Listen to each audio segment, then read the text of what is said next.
Today I'm analysing Batman Arkham Asylum, a classic. We all know and love it. Played it or not, you've heard the name and you know it's a quality product. Though you can't help but wonder, how much of this is seen through the rose-tinted glasses of a young person enjoying the growing superhero trend? The game came out just at the right time to capitalise on the huge success of the Batman movies. Well, this is what I intend to find out. Is this game really as good as we all assume it to be? I'm going to play the entire game to 100% completion. I'm going to get every trophy, and at the end I'm going to ask myself, Batman Arkham Asylum, make me or break me? Before we start, however, there is a bat in the room we need to talk about. The famously I'm against killing Batman. Let's just prove once and for all that this man is a cold-blooded murderer before I start the analysis. Day doesn't go by when I don't think about subjecting him to every horrendous torture he's dealt out to others, and then end him. But if I do that, if I allow myself to go down into that place, I'll never come.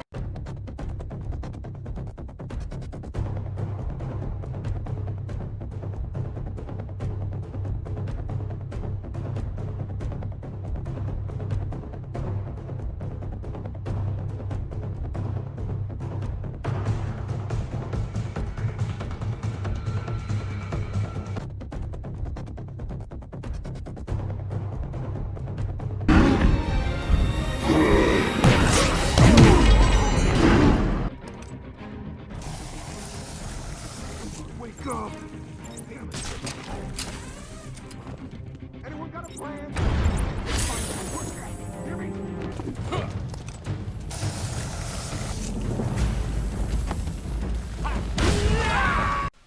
Let me know in the comments if you also think Batman is an absolute monstrous serial killer. And with that, we can start the analysis.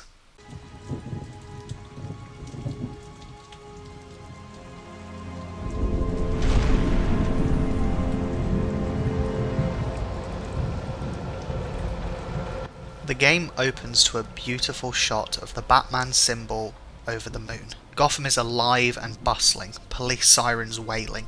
There's a tension in the air, something palpable. Then, Batman speeds past in his futuristic vehicle, with Joker sitting in the back, heading towards Arkham Asylum. Finally, Joker is captured. The game opens with the feeling that Batman has already won, that he has already beat the Joker. This is the end, the finale, victory. This feeling is cut by Joker's laughing and Batman's words as he enters the prison. Hey, Sharpie. Love what you've done with the place. That's Warden Shop to you. Filthy degenerate out of here. Warden, something's not right. I'm going with him. Is Commissioner Gordon here yet? Yes, sir. He's waiting for you down at patient handover. He got here just before you did. Sharpie loves his cameras. Hey, Sharpie, you getting my good side? Ah, but heck, they're all good, aren't they? I want him securely locked away this time. Another escape and I will lose support for my mayoral campaign. Shortly after you hear the warden, Quincy Sharp, talking. He has quite an unforgettable voice, and instantly I wondered, who actually talks like that?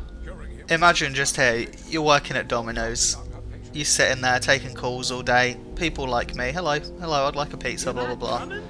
As if anyone even uses a phone to do this anymore, but still, imagine, you're working at Domino's. Somebody calls up. Yes, hello, I'd like a large pepperoni passion, please. What? No, I'm not mayoral candidate Quincy Sharp, the amazing of Arkham Asylum, no. What do you mean no one else has such a stupid voice? How rude. Yes, somehow this voice doesn't feel super believable to me. This feels like the most put-on voice I have ever heard. Somebody was like, hey sir, would like you to voice act as a really old weird man. Thank you, yes. And this is what I mean about the voice being unforgettable. And I bring this up for good reason. Now, if you can manage to stick around till near the end of the video, probably about 2/3 in, you're going to find out why I bring this up, and I think it's hilarious. Scan the screen on Joker. Open the gate. Get him out of there. I want weapons on him at all times. Do not let him out of your sight. There'll be time enough for you later, Cash. Speaking of time, tick-tock. Is that a crocodile I hear? The game sets itself up brilliantly. You roam with Joker through a section of the game that you will be fighting and surviving in later on. He references other characters such as Croc, whilst you get to admire the gorgeous visuals. The antique, rustic, Victorian style of Gotham oozes charm. Despite being a very muddy, dark palette, the game intelligently inserts vibrant colours amongst it that pop out. Never too much to ruin the style, yet very welcome. The textures are all very good looking as well. They upscale amazingly to 4K. The only graphical downside here is the character models and animations. These are perfectly excusable as downsides of the time, though as you'll see later on, the facial animations are extremely lacking. As you'll see in this scene walking through the prison, Joker is just on a static loop most of the time, and the very well performed voice acting does not always fit with the kind of robotic animations. It's slightly less a product of the time. As a small touch, you know, Joker maybe looking at Batman or throwing a wink at somebody, or just some more varied facial animations would have really supported the characters feeling more alive, rather than very corpse-like faces that are plastered on bodies. You heard the lady. We got another psycho on the way. Can you smell the excitement in the air? No? Must have been one of the guards then. Crocko boy! Is that you? Get ready. Keep your weapons trained on it at all times.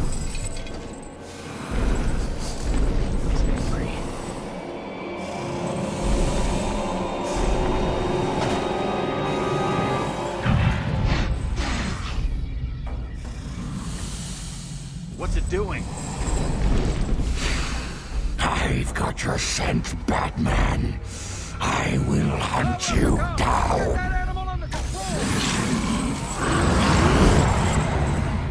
A toy collar won't stop me from killing you, Batman. I'll rip you apart, eat your bones. The game then also sets up Croc, a terrifying character where they show two important things about him for later on in the game. One of these, sadly, when I get to this point in the game, I had forgotten completely, but they do. First, Croc says how he will eat Batman's bones. This is well established throughout the game and other media that Croc does indeed eat the entire person. He doesn't leave the bones, he's not picky, he will eat it all, which is also important for later. But then they shock Croc with his collar. It looks painful and it completely stops him. This is the really important part, and the game very intelligently plants this into the mind of the player. Oh, Frankie, you really should learn to keep that fat mouth of yours shut. It'll get you into trouble. Here, Joker tells this guard, who's called Frank Bowles, to keep his mouth shut. At first this seems like a throwaway comment, like one that a prisoner would make to a guard, you know, I hate you, I'm innocent, whatever. But nothing in this game, especially with dialogue, happens without reason. There's always some kind of setup, either something from the past that's being reinforced, or something from the future that's about to happen. So definitely remember this moment, remember Frank Bowles, because it will come back up very soon. The game's story and plot is fairly obvious. I mean, the game is called Arkham Asylum. You can kinda guess what's going to happen there. Joker makes it clear that he has a plan, and Batman makes it very clear he knows something will happen. Batman shows this for a small moment where he grabs Joker by the neck during a blackout. Almost straight after this, Joker is separated from Batman and the escape happens. They don't mess around. While it's a very simple and obvious premise, it's the concept and superhero experience that a player is here for, not an elaborate story with thousands of characters and loads of setup. It doesn't feel rushed or forced, and so this simple setup does wonders for what could be built on top of it. The setup is built up and executed flawlessly. Honey, I'm home. Come on in.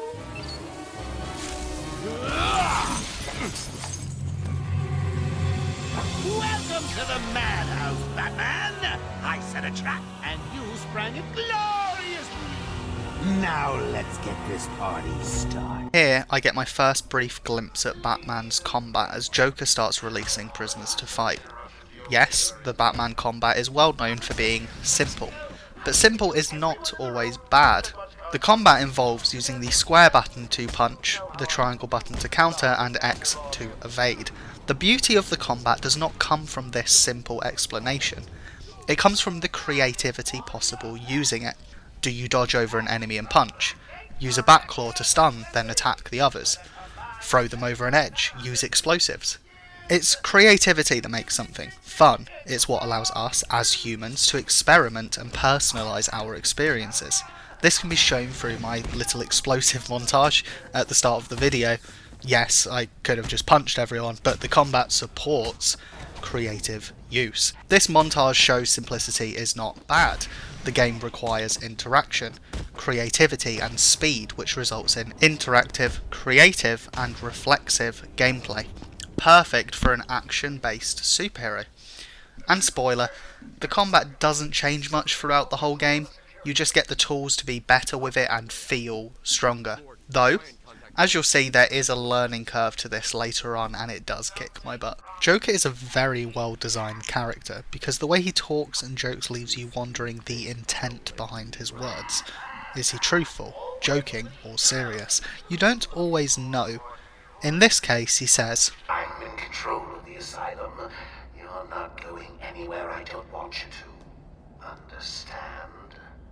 It's little moments like this that the Joker secretly provides snippets of his motive. He's not trying to kill us, he's trying to guide us, to keep us where he wants us. Why?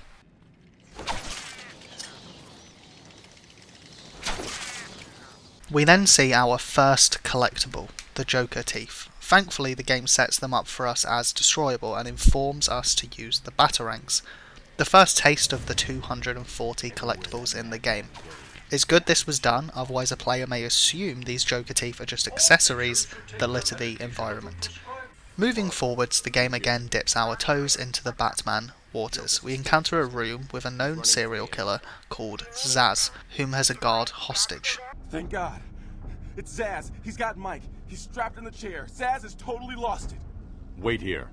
You can't. He'll kill Mike if he sees anyone trying to get close. He won't see me.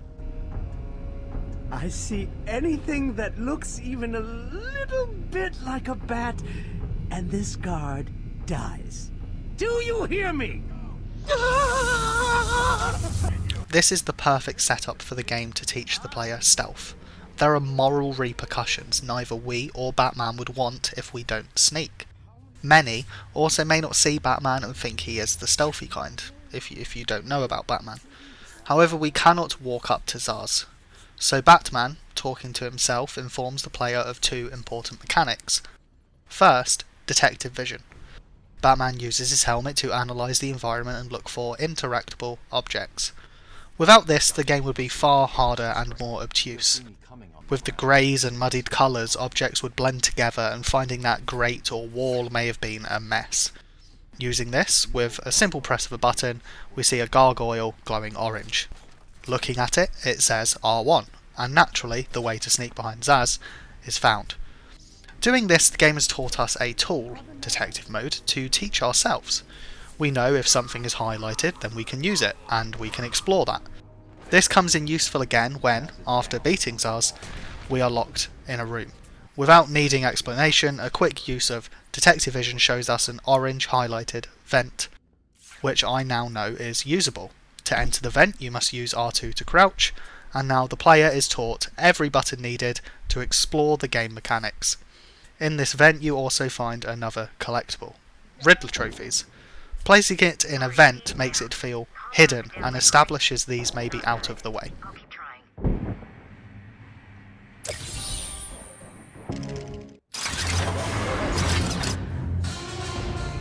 What took you so long?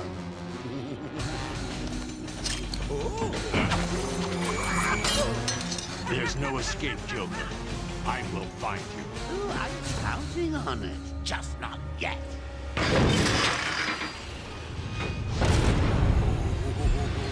He's a big one. A short while later, Joker waits in a room atop a metal cage for Batman. Smarter than he seems, he knows Batman inside and out. First, he tests one of his test subjects on Batman, which ends up dying. This test subject, while seemingly innocent right now, is probably the worst reoccurring enemy in the game. Disappointed, Joker says he will find better test subjects. He gives Batman an opportunity to kill him then and there, and, of course, Batman refuses. Now, I'm not sure why, when I've already shown you a good few times where Batman has definitely killed men. So he definitely has the love and hate wires crossed in his noggin. There's something more with Joker there. Joker laughs at Batman and he leaves. I'm left with this strong sense I won't be seeing Joker again for a while. Love to stay and chat, but I have a party to organize. I've got guests flying in from all over Arkham. You'll see.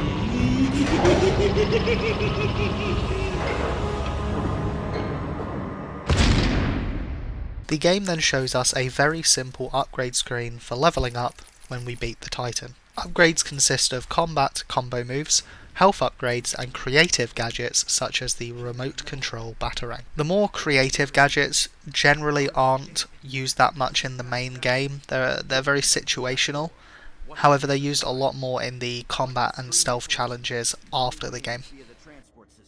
Thanks to Joker's great communication skills, we then find out the direction of the plot.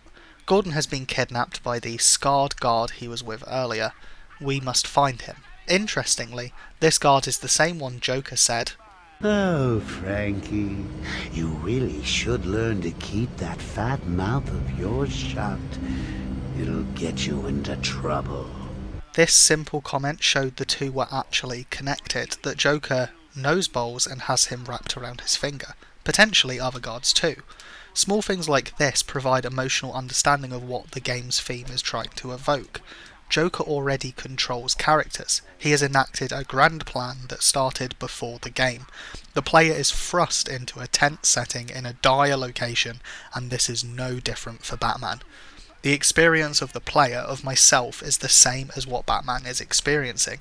This way, the game doesn't need to show his feelings or thoughts because they are mostly one and the same with ours. Batman can embrace his silence as we learn, explore, and most importantly, survive, just as he is.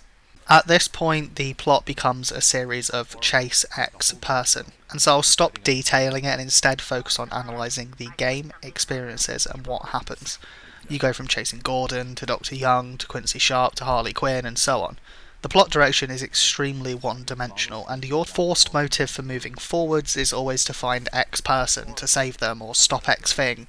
If plot differs from this, I do talk about it, but generally it's so one-dimensional it's not worth it. Further, you'll see here how detective vision is used to analyse some DNA left over by somebody you're trying to track, and then track them. The idea here is good, that you're trying to use detective vision and you're trying to channel a core part of Batman's identity as a detective.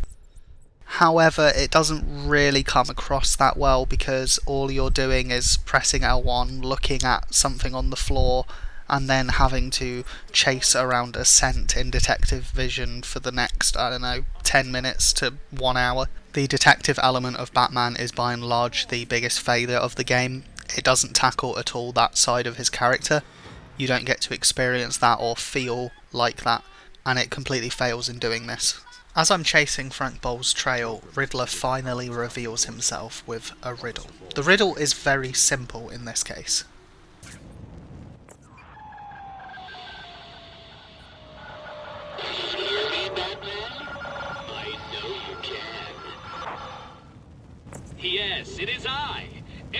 enigma, the Riddler, and more importantly, your intellectual superior.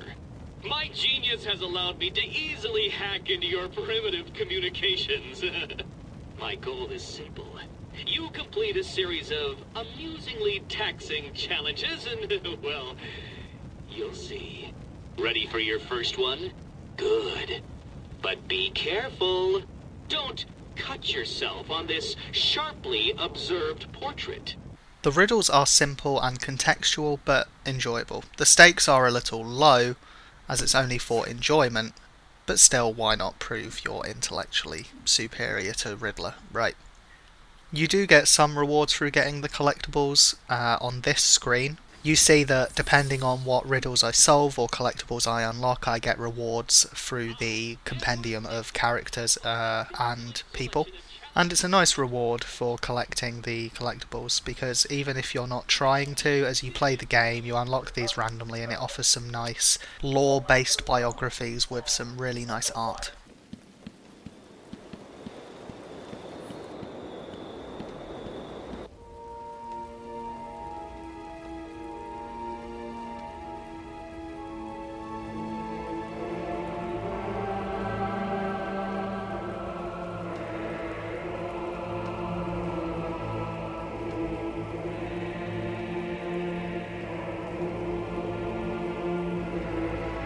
Then we get our first glimpse of the Arkham Island in all its glory.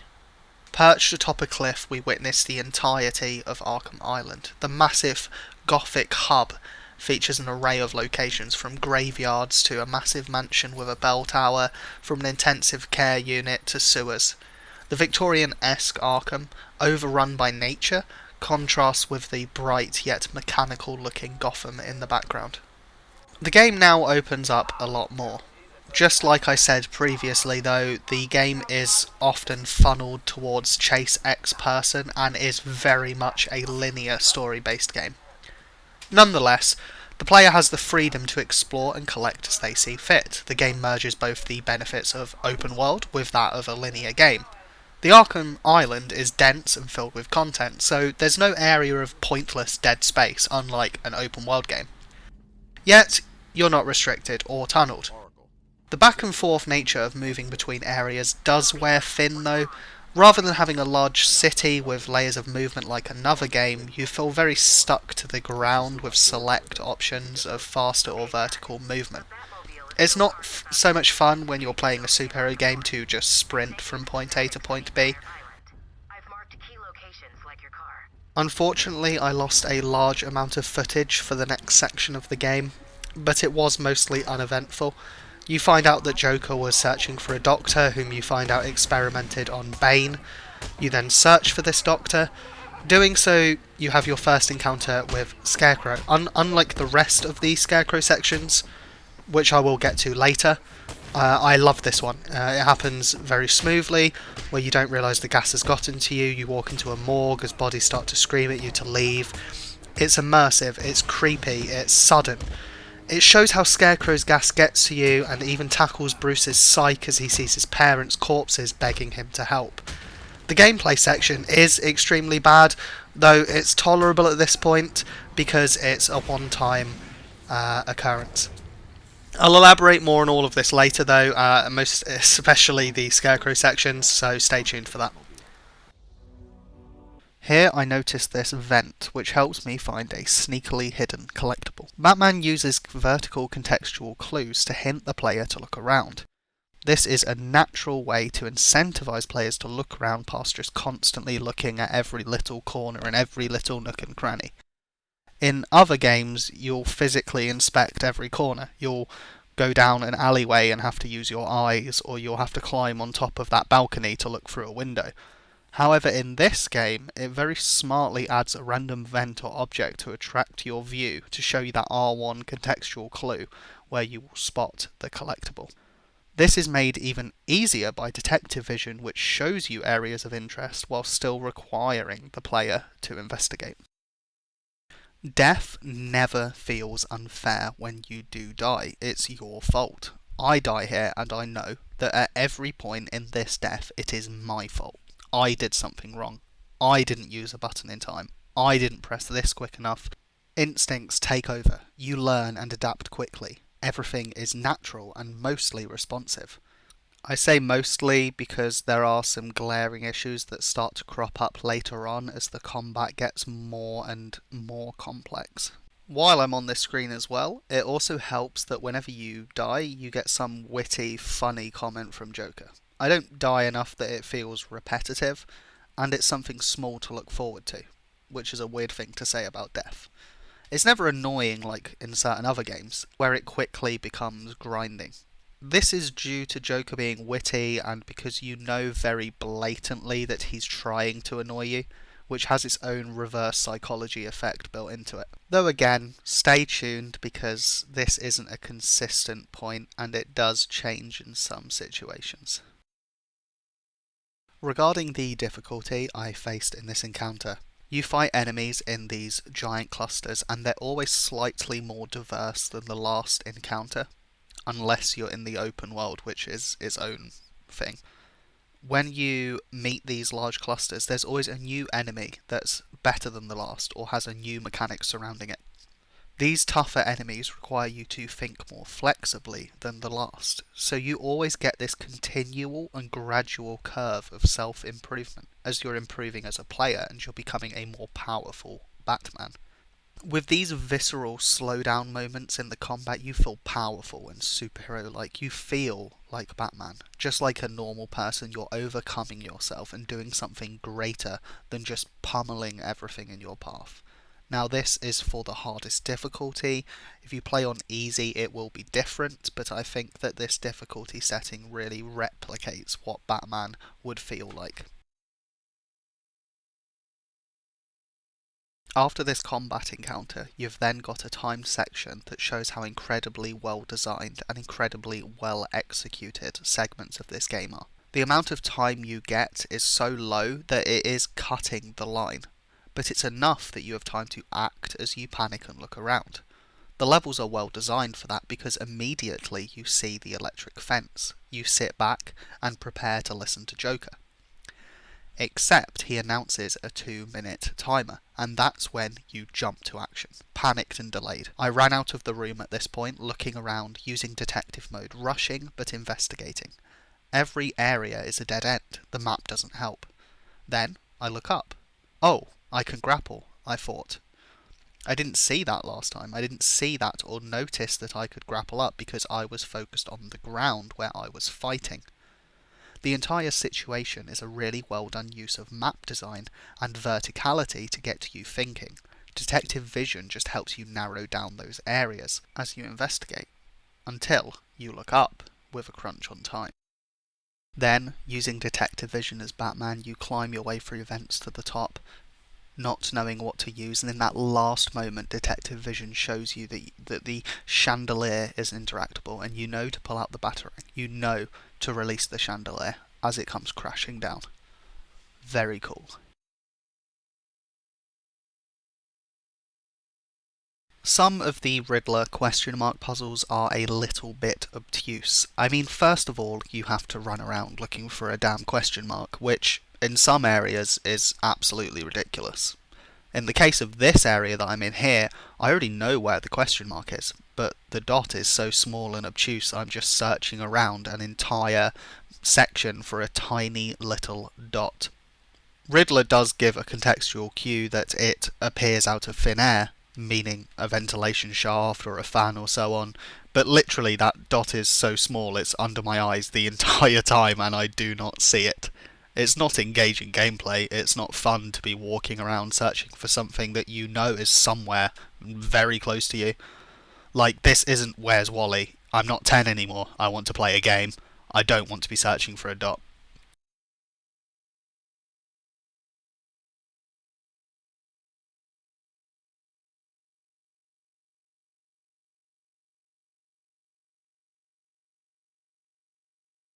The game also uses reoccurring moments to get you concerned. In this case, I've already had a bad time with the Scarecrow scene earlier, where you inhale the gas and you go through that traumatic event of seeing Batman's parents' corpses begging for help. And then fast forward, and in front of you, you see the same gas again. You know that you have to leave through this door, and you know you have to go through this gas, but there is definitely a reluctance to do so. I mean, Batman wouldn't think twice about it. Like he didn't think twice about destroying the formula for Titan earlier. I mean, hey, Batman, you know, you could really use some super juice that turns you into Hulk, mate.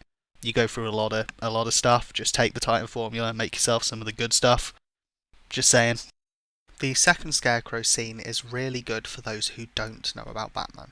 I know enough, and I'm sure most people do. But for the one person who doesn't know anything about Batman, this is great.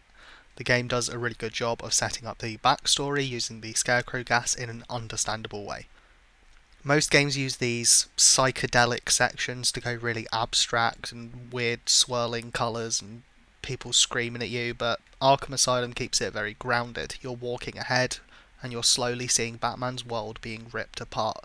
You're slowly seeing Batman become more and more vulnerable as he progresses through this part of his past. The little snippets about the crime showing up, such as Crime Alley, are little signs that are plastered right there on the side for you to see, and it's incredibly well done. By the end of it, you see a grown Bruce Wayne crying over his parents' bodies, and turning back into the child that he is inside. It's a really nice, short, symbolic moment about Batman, about the man inside the suit. And they show you that without you ever having to actually hear Bruce react or understand his thoughts.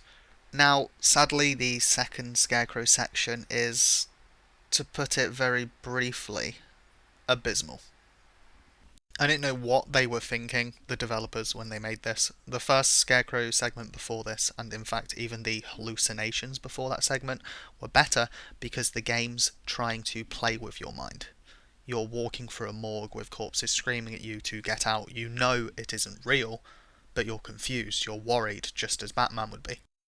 Then you're in the second section where you get through the alleyway and your mind's being messed with again, reality's warping and you're regressing into this young version of Bruce Wayne that's really vulnerable. And maybe that's him on the inside and he does still feel that same vulnerability. Unfortunately, you then get into the gameplay, and that is some pretty heavy quotations around that word. The idea here is that Scarecrow's gas is messing with your mind and reality is warping around you. You know this isn't real and you know it's all very confusing and what's happening. However, it falls incredibly flat because it just feels like this constructed, enclosed shell of what the developers want you to be doing, instead of Batman being attacked by his own mind. Even something fairly generic as you're going through the alleyway or you're back in Bruce's mansion and you're living a normal life and his parents are there and alive, you go towards them and they attack you. That's somewhat generic, but at least it's symbolizing something more. Instead, we're just in this warped, constructed reality again where we just have to sit there and we have to wait for a stupid flashlight to not fall over us or we die. It's ironic that in an attempt to make a hallucinated alternate reality, the developers made a gameplay section that feels more like a game and less immersive than anything else in the game otherwise. When someone is playing a game, they don't want to know, they want to lose themselves in it. You want to be in the world, you want to be experiencing everything around you. You want to feel like Batman, or you want to feel the emotion that you're supposed to be feeling. And that is the developer's job, to make you feel that emotion. But here, I don't feel any of that. I just feel taken advantage of, stripped away from the mechanics I know and love from the game, stripped away from the world that makes sense and is tangible, replaced with move left to right. A clearly fake reality. It's not good. I also want to add here that this is when the death scenes become more grating. With Joker it was fine because, as I said, his comments are witty and purposefully there to be annoying. Has an opposite effect. However, with Scarecrow it's different because when you die to something that feels boring in a gameplay section that is unfair at times, or tested your patience, which for me was a struggle, and then you get Scarecrow appearing and saying something edgy such as, "Now madness takes you forever," which is pretty terrible considering the only mad thing about this is that I'm forced to play through this terrible gameplay. After the Scarecrow scene, we find ourselves back on the trail of Dr. Young. We find her kidnapped by Zsasz. How he got away, who knows, but we find her. We take Zsasz down. Simple. Dr. Young was clearly terrified, which is a nice little touch the developers have added to show that while we find these psychopaths easy, they're still powerful to other people. After incapacitating gently with a sharp object Zsasz, we save Dr. Young, who then tells us that Joker's trying to build an army using her Bane venom serum. She opens her safe, and then unfortunately the safe explodes, incapacitating Batman. He wakes up with Harley Quinn and goons surrounding him, and we are then funneled onto our next Chase X person, which is towards Quincy Sharp. Or should I say Quincy Sharp? It's at this point in the game that I now started to be more creative with Batman's tools to win fights. As you probably saw at the start of the video, I get very bombastic, explosions everywhere as Bombad Batman, but I get genuinely more creative around that as well. There's lots of instances of using the Batarang or pulling people down from ledges with the Batclaw.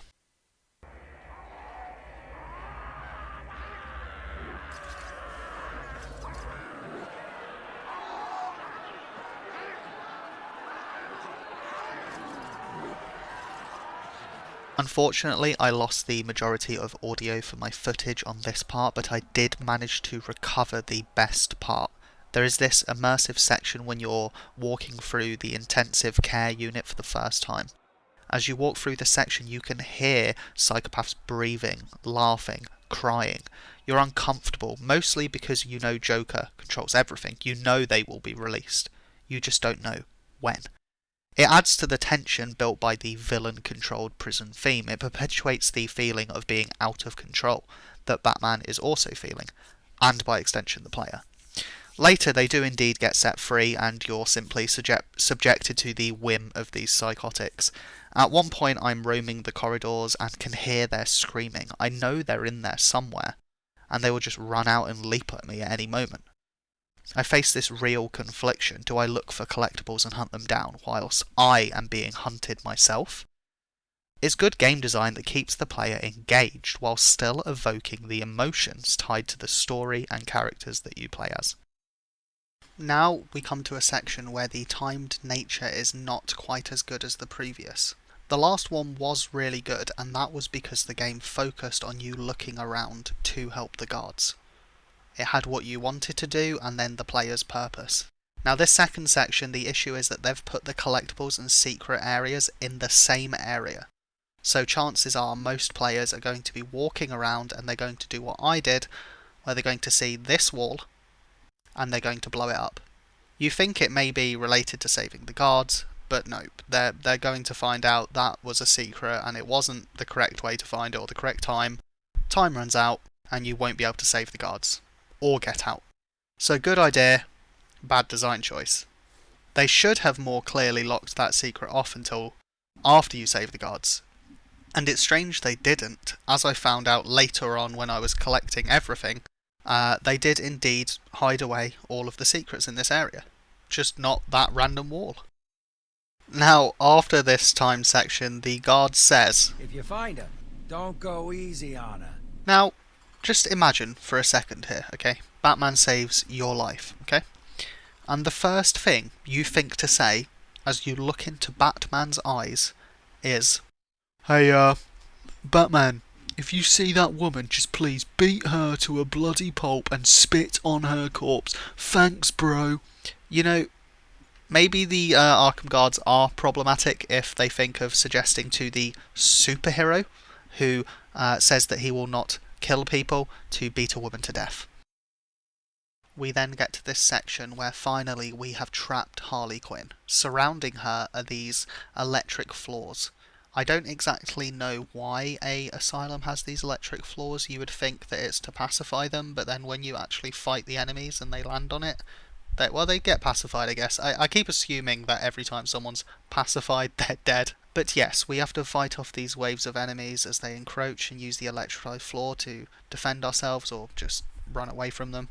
And eventually we come across and finally get to confront Harley Quinn. Die, you big ugly bat!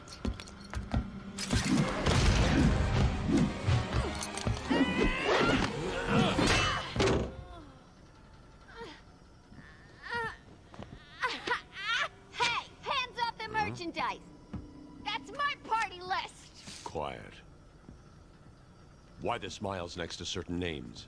You're the detective, you tell me! Ladies and gentlemen, I have paused the video here to send you an offer. Many of you naughty boys and girls surely want to see what is beneath this censor. If so, please, you must like and subscribe. If you do that, the censorship will be removed and you can see everything. You absolute deviants.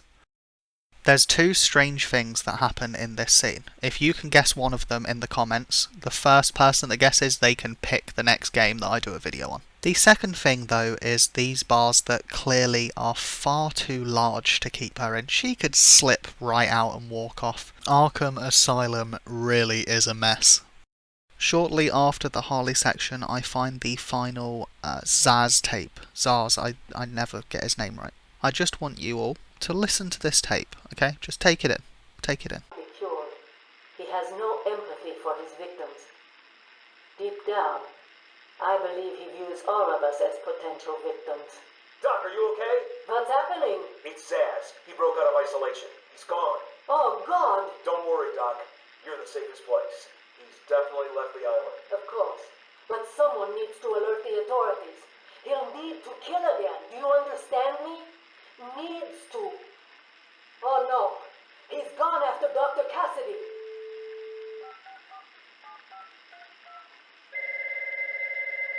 Hello? Sarah, it's Gretchen. Listen to me. Hold on, there's someone at the door. Sarah, do not answer the door. Can you hear me? Do not answer the door. It's Zaz. He's free. Yeah, that voice acting, that entire scene, it's not great. It's pretty cringe, and then that voice actress is just like a piece of wood. Watch out, you're going to die. I'm going to really slowly inform you that there is a murderer. Oh, are you going to the door? I better stop you. Oh no, you're dead.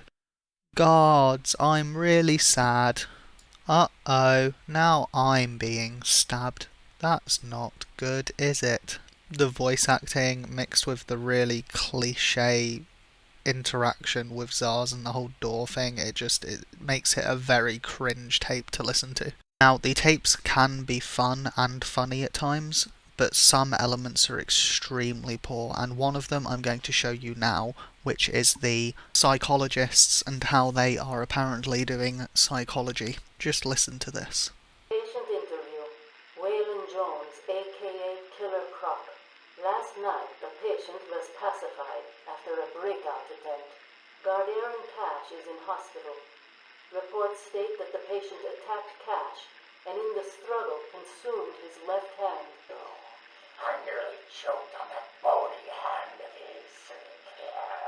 That's disgusting. He could have died. He's just food to me. And once I get a taste, I want the rest of the meal. You know what I mean. Get him out of here. Now.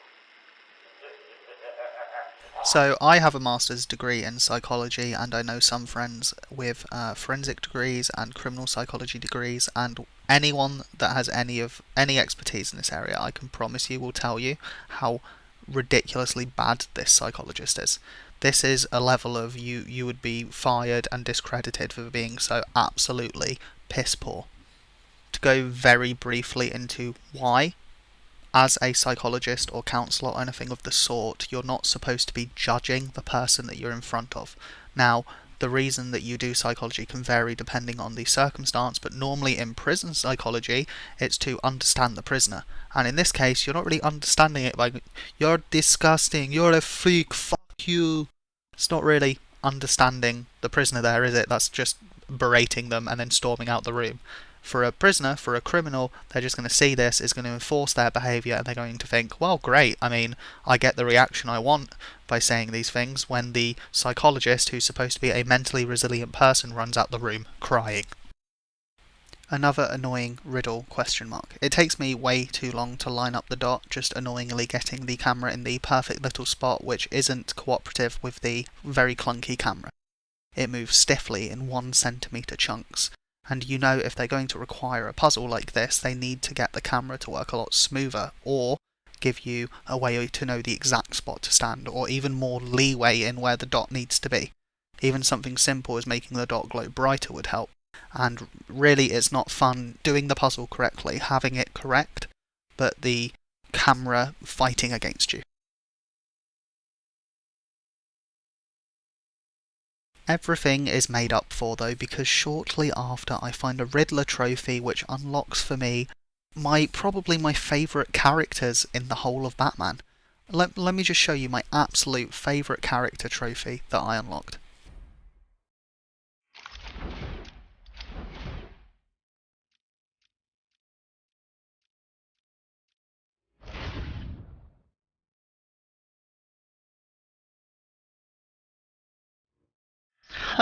What a character, am I right? I start to notice at this point how the riddles get slightly, well, not riddle-like. So for example, I stopped really caring about the contextual clues as much in the descriptions, unless I've missed one in an area, and I just start looking or keeping my eyes open for anomalies in the map. So here's an example of this. In this example, I immediately enter one of the areas. I think, this is weird, 2 of these guards have books, I don't know what that's about. And without even having to look at the riddle or search for one, I just take a screenshot and boom. There is one of the riddles. Done. Oh wow, I'm so smart. Get wrecked, Riddler. Stop, please! I'm not important. I can't help you. You're lucky the boss don't want you hurt too bad.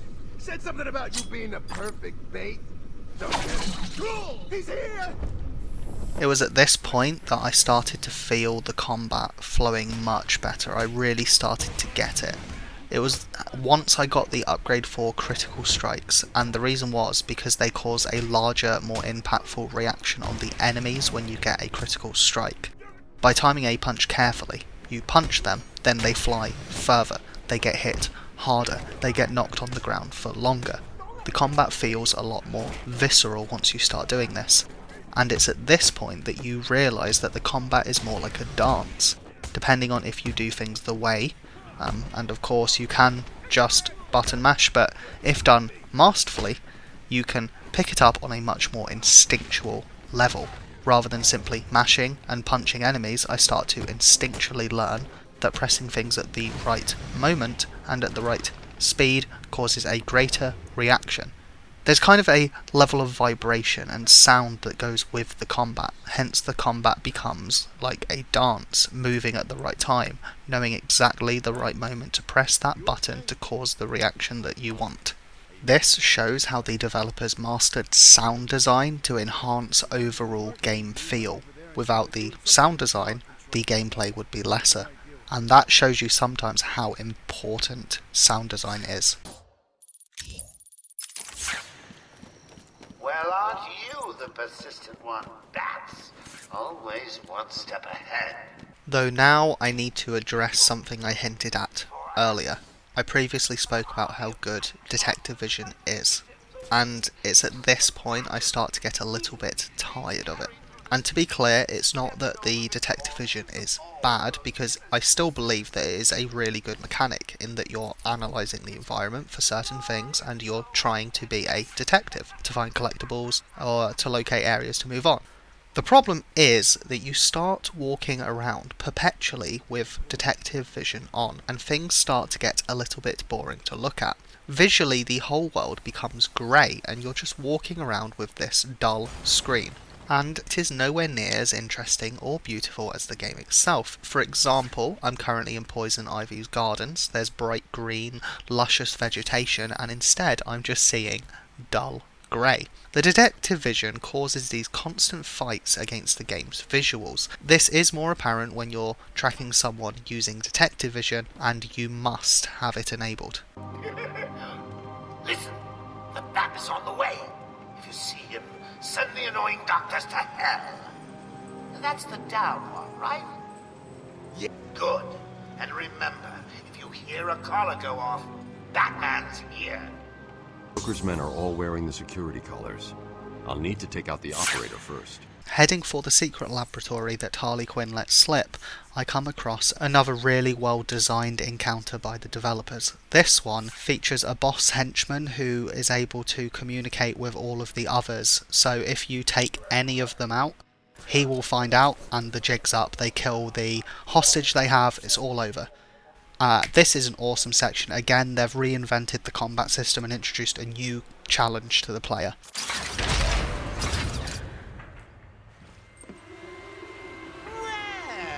Look who's discovered our secret lab. Since you've made it this far, let me show you what I've cooked up.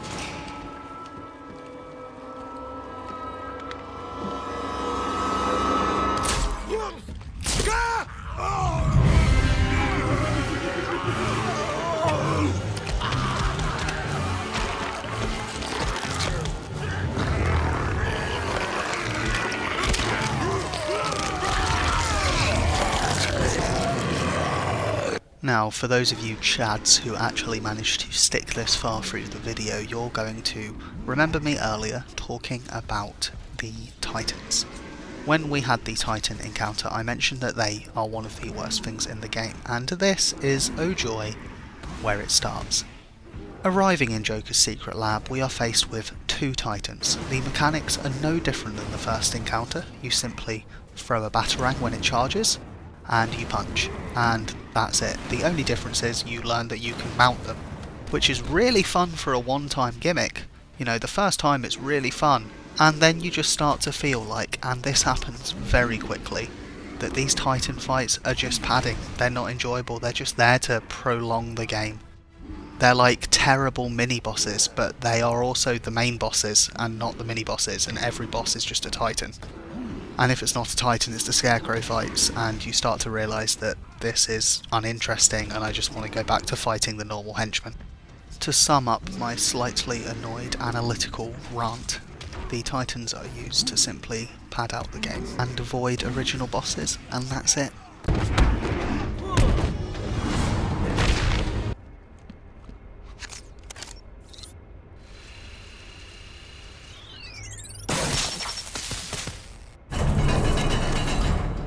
I'm going to need something to get over this ravine.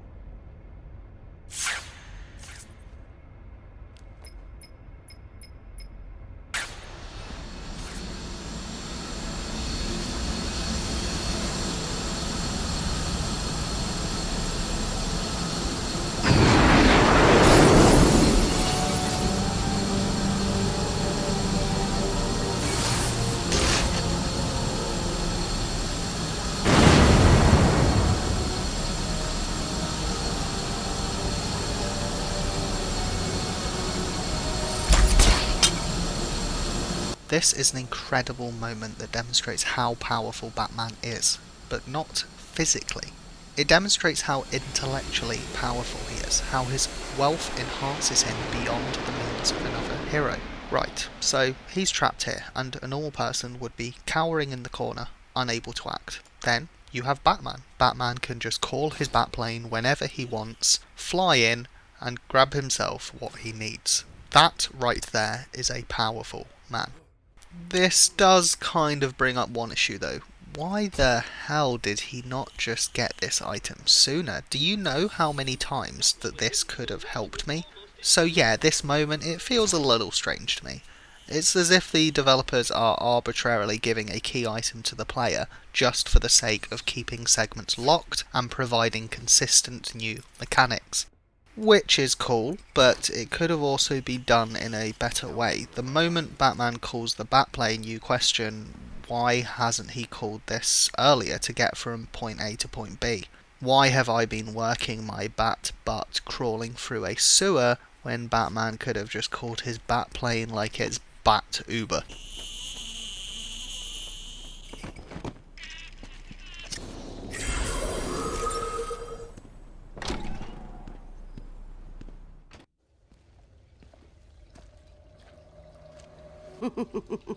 I need you to help me create an antidote. Why should I?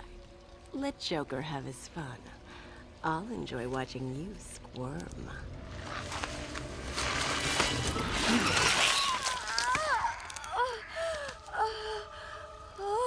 Every plant on this island will get the same unless you cooperate. There's a plant growing deep in Arkham Island.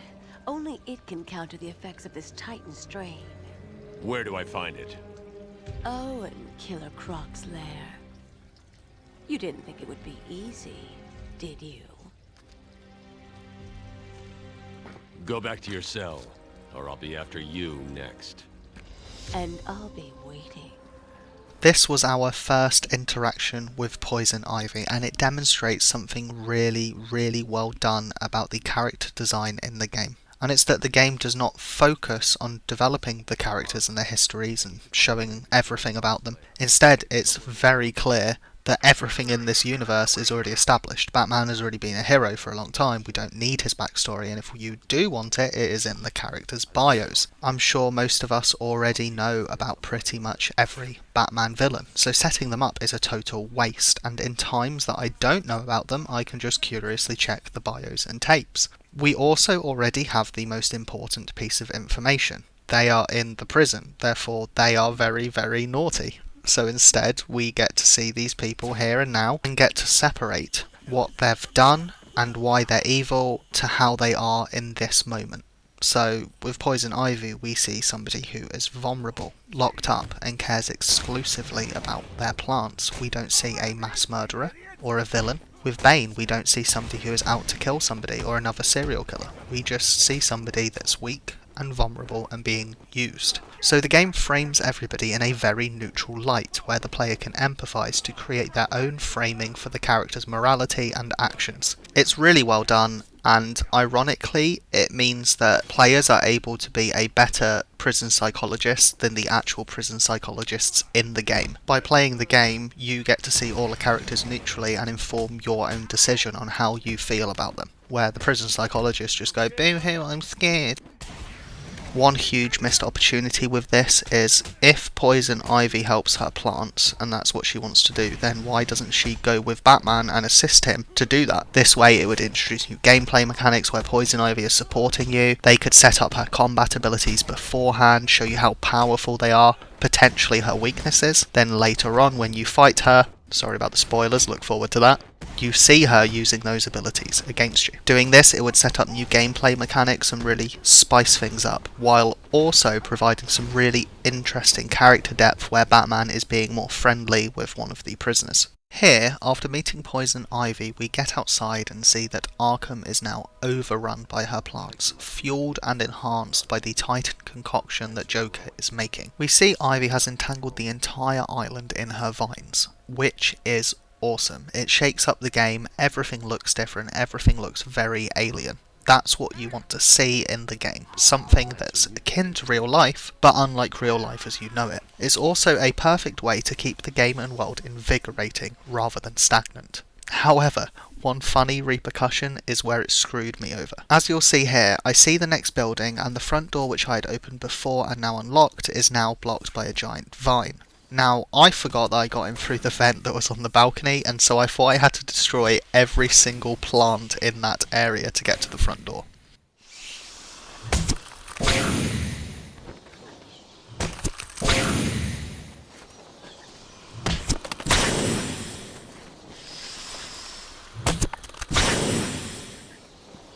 And after destroying every single one of those, I finally remember the bloody vent.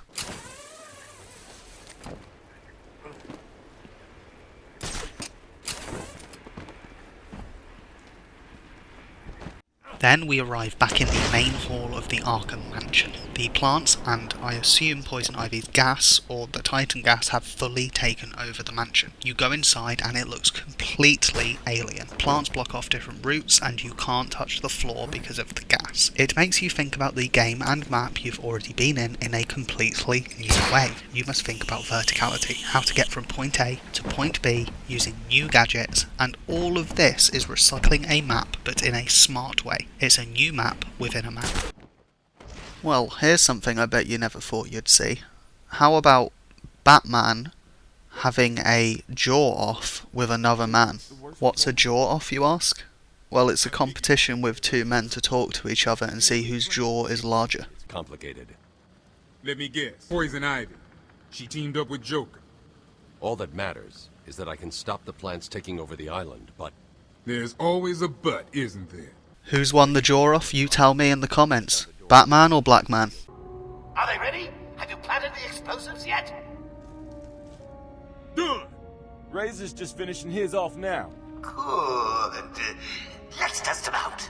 No! No, I'm still up! In the next section we get to a scene where Joker is planting bombs on the gargoyles to try and stop Batman.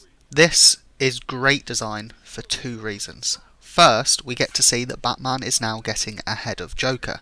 There is this slow progression of Batman starting as the prey, being hunted, and now we start to become the hunter again. Then, we also get introduced to a new gameplay mechanic that's changing and spicing up the combat to ensure that it doesn't get stale. By limiting our use of the gargoyle mechanic, it tests a player's ability, keeping them on their toes and forcing them to use creative thinking to solve the combat. There's always a new challenge in our way to test us as we interact with the game mechanics, forming our unique Batman playstyle. Unfortunately, during this section you're going to see one of my aforementioned issues with the detective mode in the game.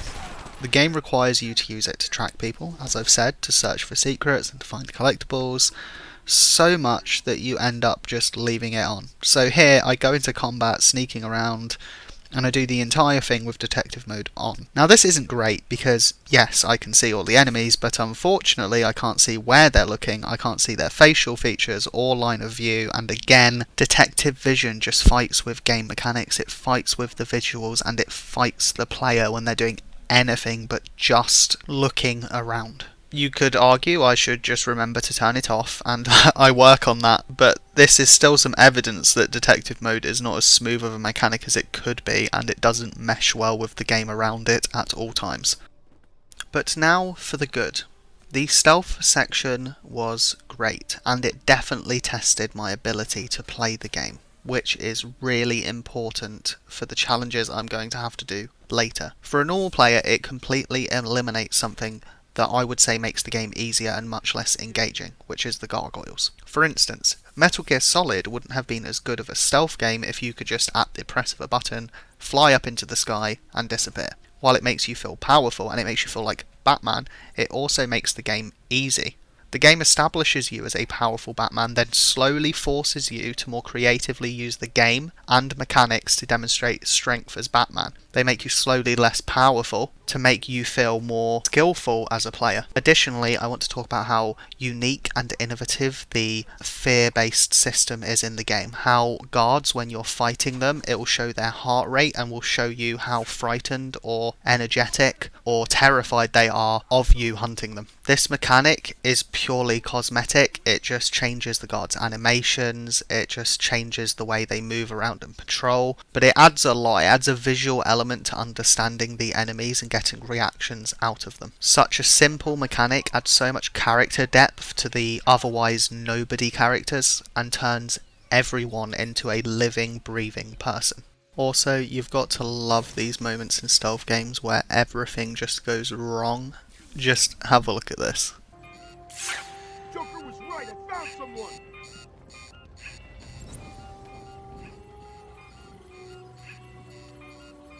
Come on, wake up! Damn it, he's out cold. I'll cover over here. He's doing this! What's going on?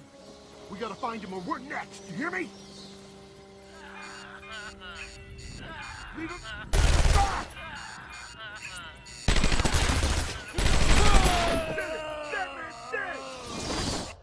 Here's another Metal Gear Solid moment with this Psycho Mantis BS. The game scares the living hell out of me when this happens. Did anyone catch the game last night?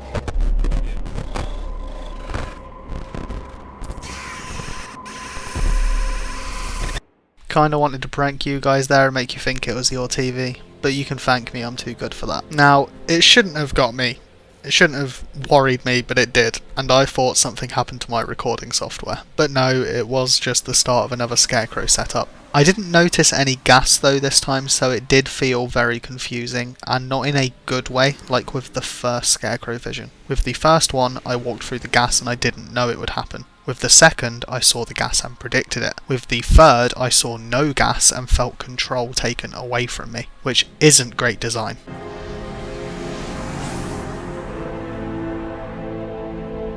However, we now get an incredible section where Batman swaps sides with the Joker, where he is now the one that's insane as the gas is exposing Batman's underlying negative issues. I am definitely inferring my own views on this. Potentially the Scarecrow gas does just make him crazy. It is clever though, and I believe you can see how the Scarecrow is very explicitly trying to target Batman's insecurities and weaknesses. He's mentally challenging Batman through these visions, and it's incredible, as it's one of the few times you see inside Batman's mind. I won't go over this section in detail because you should play yourself, but it follows very similarly to the original introduction. I've waited a long time for this, Bats. Let's start the party with a bang.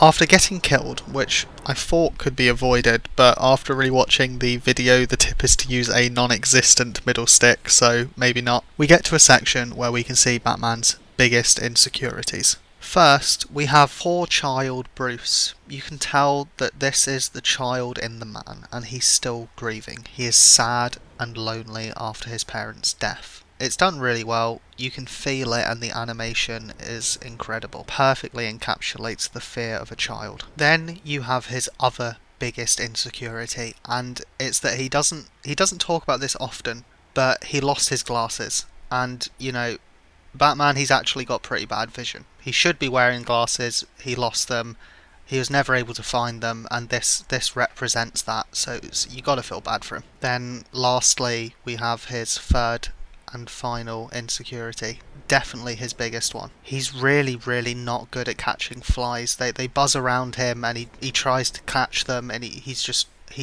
can't do it, and he's really insecure about that. He can beat the Joker, he can beat the Croc, but he can't catch a fly. Jokes aside, this section was really cool. However, as I continued to move throughout this third Scarecrow section, I had this looming feeling that there's going to be another terrible section where you just have to move through segmented points and not get seen by Scarecrow. In fact, this is so bad that I actually paused the game and quit because I just couldn't be bothered with going through that section at the time. When I loaded into the game the following day, I had this moment of false security where I thought something more was going to happen in this section, especially when I saw Batman eating a rat. However, no, as you're about to find out, that is not the case. There's a lot of problems with the Scarecrow section, and I don't really have anything good to say about the way that the game has handled it. So the first problem is that the purpose of the Scarecrow gas is that Batman is losing his mind, right? And Scarecrow's trying to access his vulnerabilities and weaknesses to target and break him. However, really the only time that it actually comes across is when he has to relive the death scene of his parents. Maybe when he's seeing,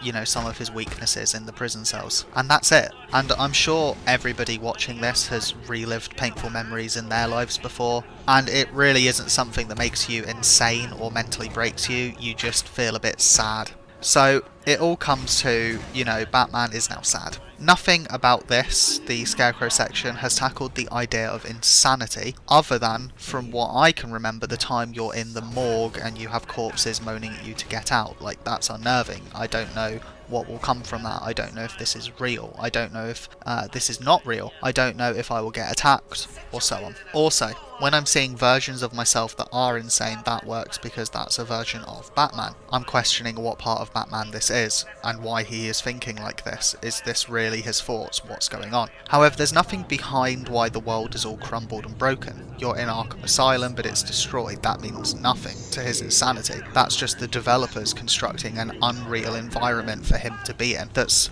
like Arkham, but it's not. That doesn't mean he's insane, it doesn't say anything about Batman, and it doesn't elaborate on the fact that this gas is supposed to be making him insane. Maybe if Batman, there was this giant version of Batman, or Batman's trying to, like, you know, pull the Arkham Asylum together themselves, but it wasn't working, that would make sense, but this, no. And this is shown when you get out of the vision, and Scarecrow says, How are you doing this?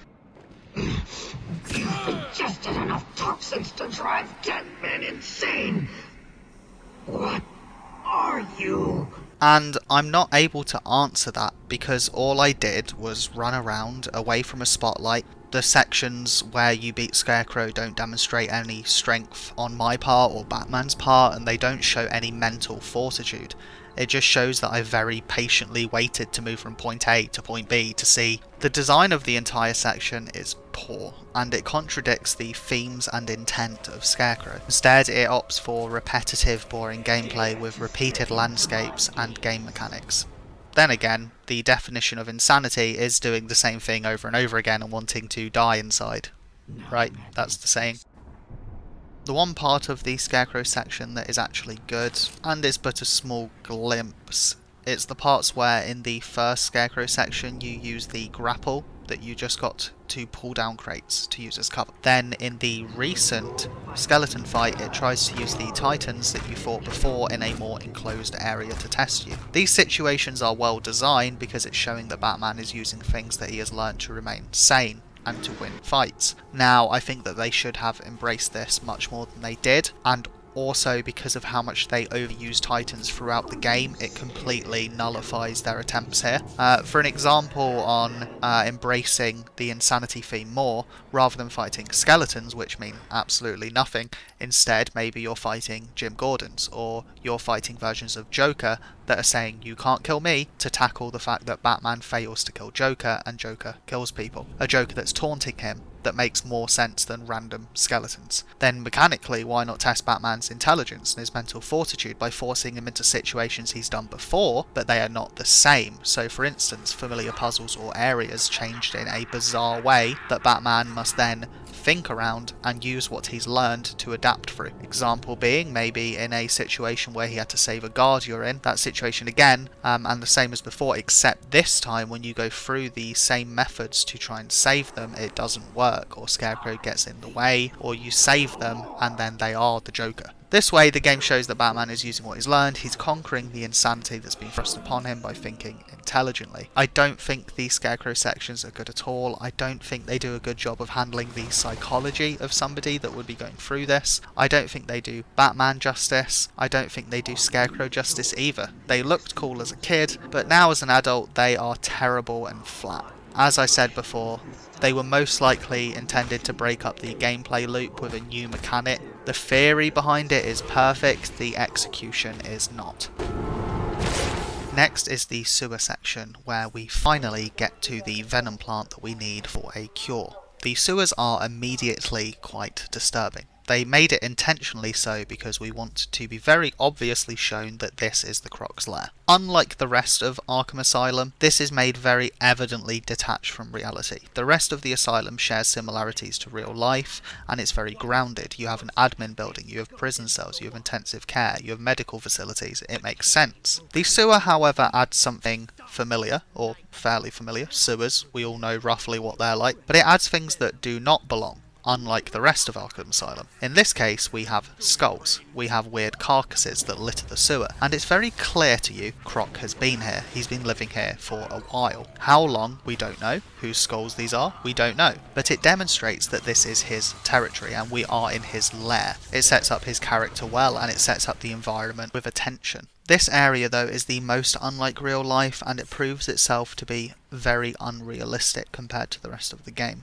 This brings up a stance I have on Batman and why I've never been the most keen on him. This applies more so to the movies and not the great The Batman that recently came out. That was actually really good. But there has always been this weird confusion for DC and Batman between being the realistic, gritty superhero but also the clearly unrealistic. Batman will come across as dark and realistic and gritty, yet pick up a car above his head. Batman will talk about how he doesn't kill somebody, then punch a man in the ribs with the power of a car.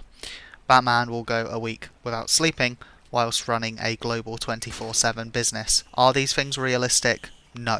I normally wouldn't care, but other superheroes do not focus on realism.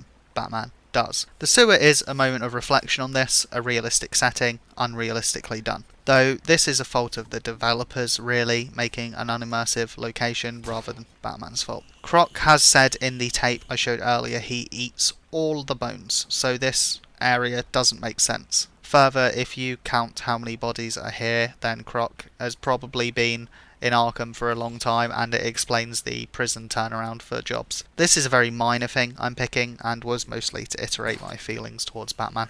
So, to add to the confusion of the Croc lair, just have a look at this. I really slowly walk across the entire walkway, as they told me to.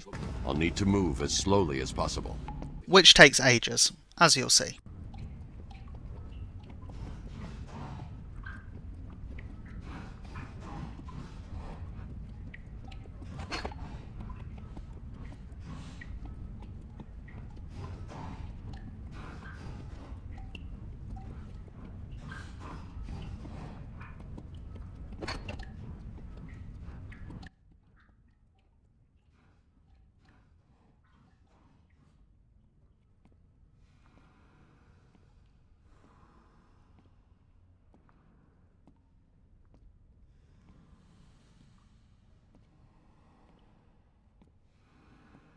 Then I get to a certain point and Croc bursts out, and I have to run all the way back.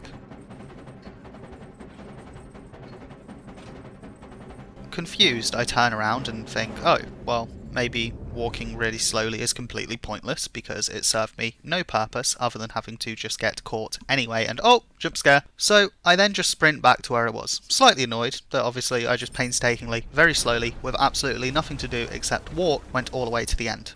Then Croc bursts out and he chases me, but it says you can keep running, so I think, oh, okay, running is fine, no problem. I keep running, and then I just eventually end up dying. And get this really annoying game over screen.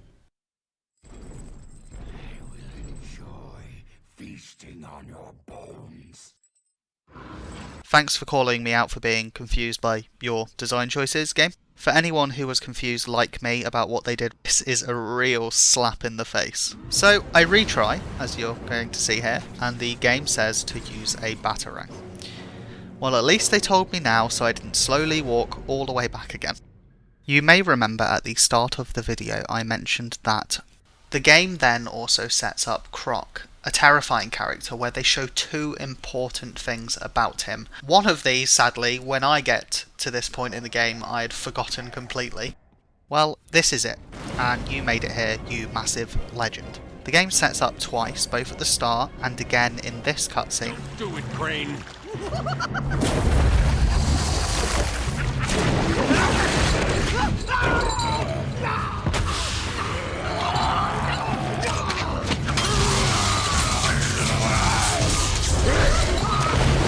Croc's collar can be activated, which stuns him. This is really, really well done design. It ingrains in the mind of the player that they can use the batarang on his collar. I sadly have the memory of a goldfish and did not remember this. Now, while that game design is really good, between me and you, if I see a giant, massive crocodile running towards me, I'm going to run.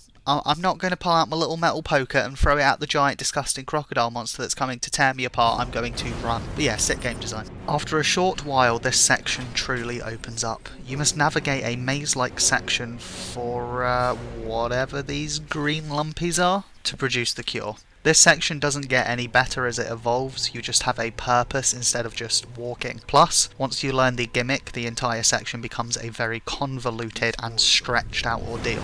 I completely understand what they were going for with this section. The idea and the entire concept of a crocodile monster hunting you through the sewers is genius, and it's the exact reason why we play video games, to immerse ourselves in experiences we would otherwise never get. However, the issue transpires that you're just doing the same thing repeatedly, with no difficulty change, no variation in the gameplay, and yeah, it's just a very uneventful and monotonous situation. It doesn't scare people, it doesn't invoke the emotion that is meant to be evoked. The theme is centered around being prey and being hunted. Well, at no point do I feel that. The only emotion I feel is impatience and at most focus as I ready a batarang for Croc.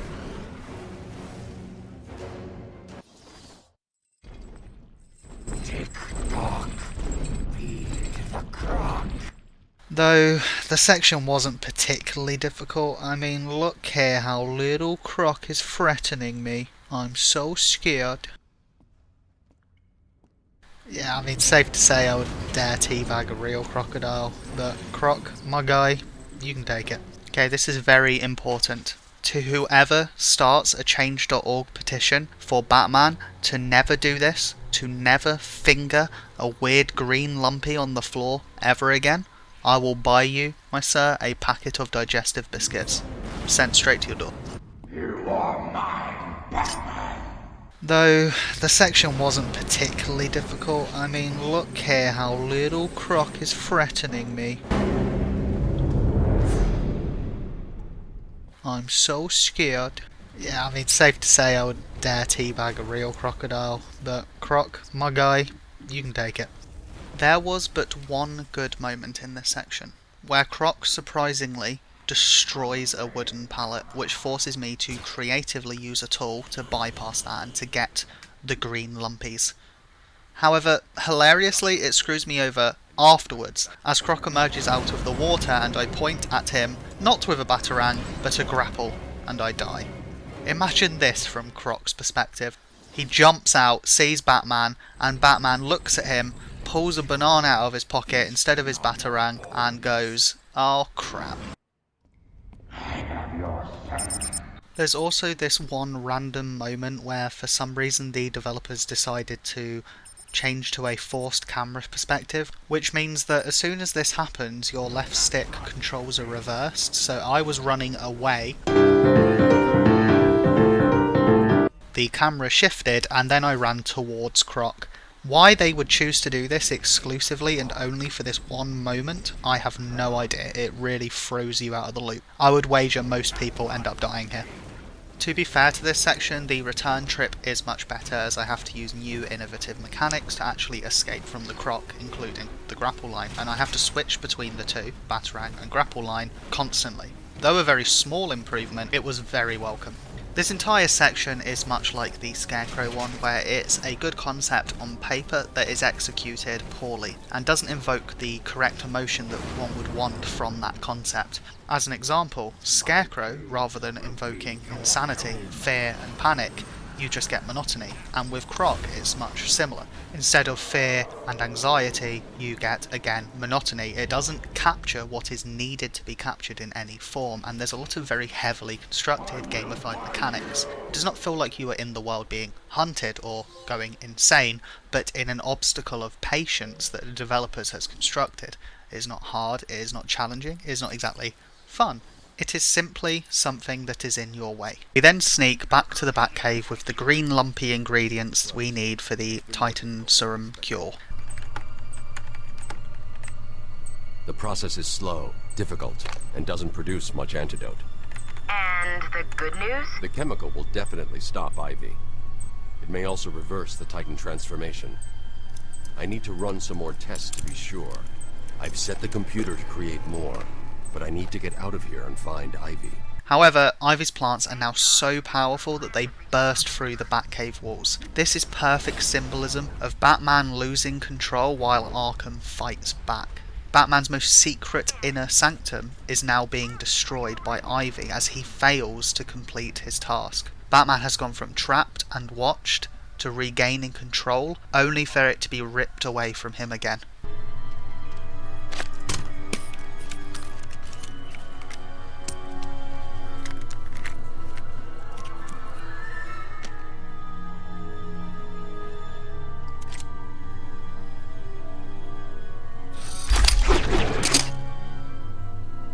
I cannot think of any logical reason why Batman only just grabbed the grapple upgrade from his Batcave, because I could have used this ages ago, and he was here anyway. Why wouldn't he have just grabbed it and taken it? Strange choices like this are when the game feels a lot more constructed than natural. Due to the poison ivy vines, the Batcave has been blocked off and caved in many areas, so Batman has to sneak out a side entrance into the cliffside of Arkham Island. They have been crafted rather than rocks that have been eroded by the ocean. Maybe also to build some character, some of Joker's goons could be trying to evacuate the island on old shoddy boats, the few that maybe have tried to run away. Or maybe a small nod to Aquaman, considering that the water in the ocean is nearby. Either way, for me, this section doesn't feel like it really adds anything, and it doesn't feel particularly well fleshed out. It feels kind of random. To get back to the main Arkham Asylum, or on the upper floor, we have to go through the Aqueduct areas again, and it now looks incredible. Overtaken by the vines with Titan flowing through it. The colours go from looking grey and brown to becoming vibrant and more alien. The Titan flowing throughout the prison also shows how Joker is taking control of the island, and we are not doing as well as we thought. A really good example of the detective mode being an issue is in the Aqueducts. In this area I can see myself looking over and admiring the colours and just the way everything looks. The machinery, the old broken stone, the destroyed plants and Titan infused vines as the poison drips through the reservoir. Then I activate detective mode to analyse the map and look around, and it's not pleasant. It completely ruins the atmosphere. There's not really any reason to play the game without detective mode on, because it's just a superior, efficient way to play the game. And this is unfortunate because the game does look nice. It has a really good, unique aesthetic, and it's sadly ruined by a mode you need to spend 50% upwards of the game using. The last croc tape was a great example of character backstory and development. It helped to see some backstory behind the Croc and Aaron Cash. This does apply to all tapes, to be clear, as they help you see some backstory and it makes the world feel alive as if it existed before the game started. This applies to pretty much everybody, and I won't show the majority of the tapes so that there's something for other people, for you to discover in the game. It is really good though, and it helps to add some depth to the characters in the game without the focus of adding more content or levels. Plus, it's great to be able to walk around and listen to the tapes to fill in the dead air of travelling. Shortly after deactivating some Titan generators, we arrive at a room where Joker locks us in. I see 3 big metal doors in front of me that are locked, and immediately I know what's about to happen. I know that the game will reuse one of those big, muscular, annoying Titans. Then lock me in the room, and I'm going to fight another one again. Look guys, once again, what enemy has been reused again with no difference in gameplay variation? Oh, it's a Titan.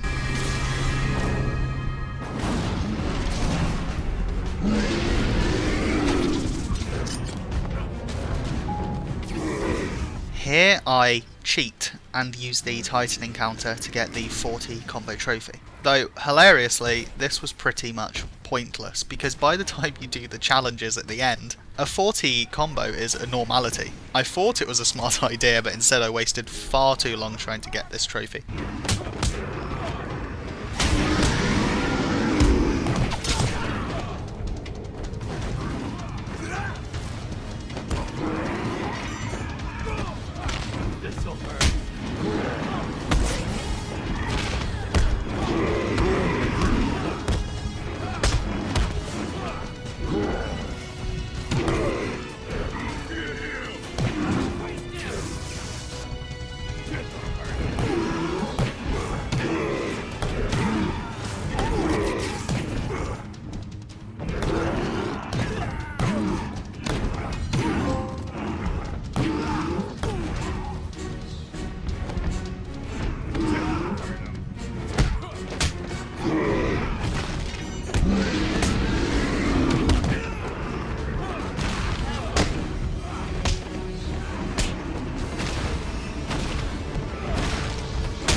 The following section was really tough.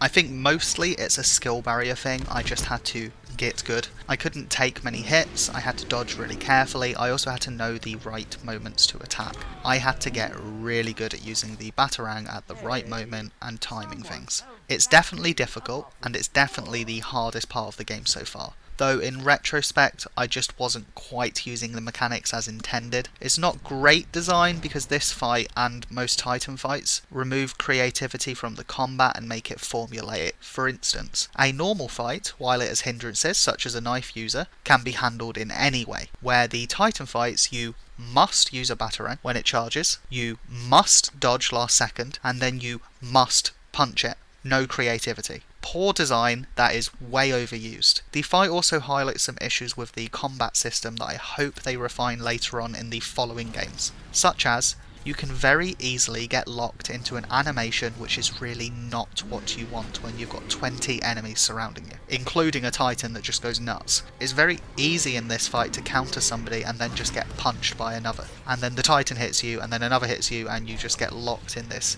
hit fest, and that's that. As a perfect example of this, there was one moment where I got off the Titan after beating him and immediately got punched after the animation, with no way of stopping that. This punch caused me to lose the section, and it was infuriating and felt completely out of my control. Again, it's the first one in the series and they do refine it, I'm sure, but there's moments like this where they really show some clunk that needs to be fixed. Stay tuned though, because I learn later on in the challenges some things I did do wrong here. We then race back to Poison Ivy to get her the cure to stop her rampant plants, but she doesn't really take it too well.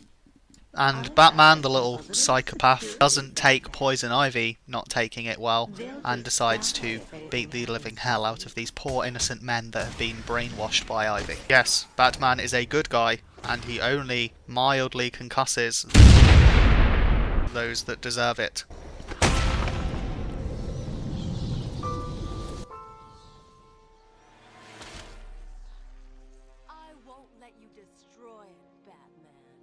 I was a fool. I thought the plants were in pain. Now I realize they were evolving, growing stronger.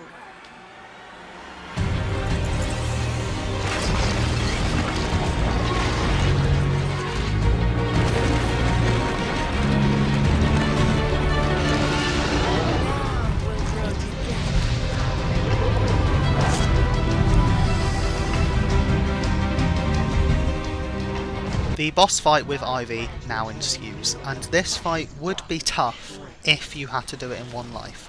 But if you die, it just brings you back at the midpoint of the fight, so it isn't too bad. It's the best designed boss fight so far in the game by far.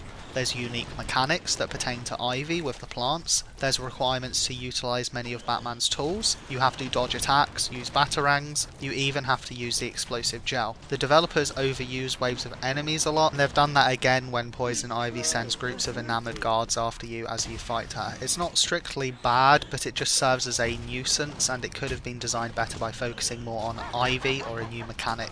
One example mechanic could be the flowers from outside attacking you. You'd need to destroy them or it would be too hard, or use a callback to earlier and bring back her vines. You destroy enough of them and it injures her. Overall, the fight is the best in the game. The spectacle is wonderful, the colours are vivid, it utilises multiple game mechanics, and it provides some decent challenge. I would actually personally consider this to be the only boss fight in the game. You know, for some reason, I don't know why, but the Poison Ivy loading screens, they just have a certain quality, something that really makes them stand out more than the others. No idea why. You're dead and buried, darling. I'm going to show you this scene here, where I beat Ivy, and I want to ask you 2 questions.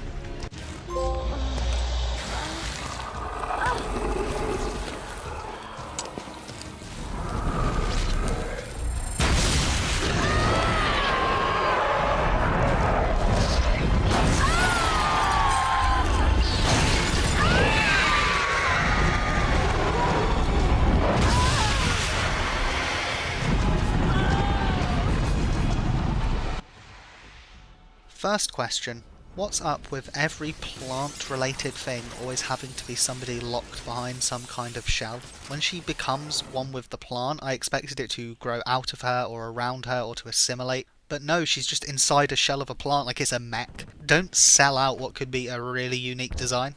Second though, why is it whenever she's in pain she has to moan? Who the thistle moans like that when they're in pain? Have you ever seen a woman walk by a door, stub their toe and then start moaning? Maybe one of the side effects of Poison Ivy's power is that she's got a sensitive spot on every single part of her body. After resolving the situation with Ivy, with my fists, by nearly murdering her, as Batman does, I get told by Joker that there is a party, just for me. So naturally, as the good-hearted, innocent and heroic Batman that I am, I walk down there and I beat my way into the party. I smash skulls, working my way through that front door. I become a tornado of fists, raining ribcage confetti as I pummel my way into the inner circle of the party.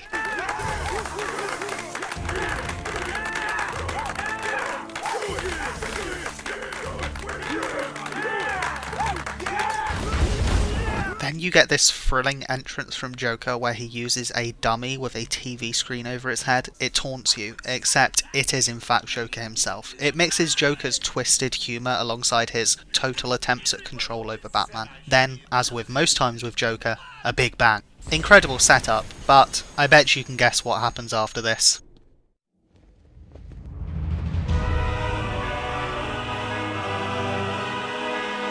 Why didn't you stop Batman?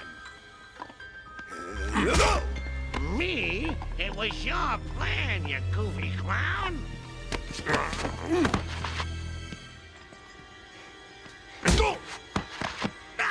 I'm sending you back to the ventriloquist where you belong.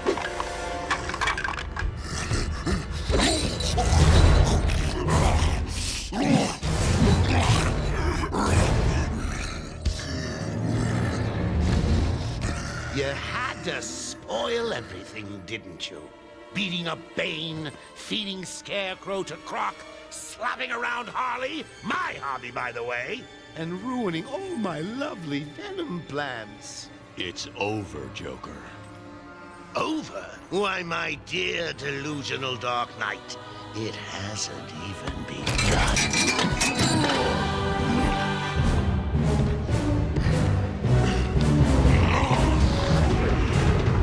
Woohoo! 2 more Titans, yay! And no, they are no different than any other Titan fight in the game. After these 2 Titans, the Joker reveals Jim Gordon. He points his gun at Gordon, and Batman heroically, of course, leaps in the way and takes the bullet.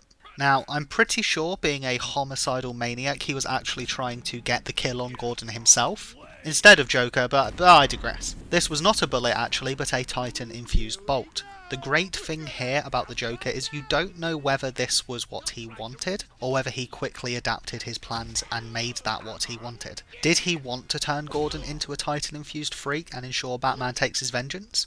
Or did he intend for Batman to try and save him and wanted to turn Batman into the Titan? Either way, Joker makes it clear this suits him, until Batman refuses to let the change take over. This resilience against all odds infuriates the Joker, because among everything, it's clear that Joker exists to punish Batman for being something, a symbol of hope maybe, strong. I'm not sure on the lore of Joker or why, or this Joker's backstory, but nothing demonstrates Batman's power more than his unrelenting, emotionless stoicism. It causes a mental break in the villain. It shows both a parallel between him and the Joker and makes Batman seem powerful. In this moment, potentially from desperation or anger, Joker injects himself with the Titan serum. Arkham Asylum remains under lockdown. Its staff at the mercy of the rampaging inmates.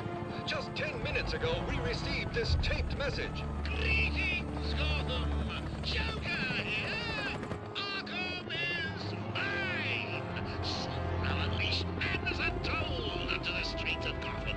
But first, direct your eyes to the rooftops and witness the final destruction of your dear Dark Knight. We've been circling the tower since this... Wait, there! Joker's making his move!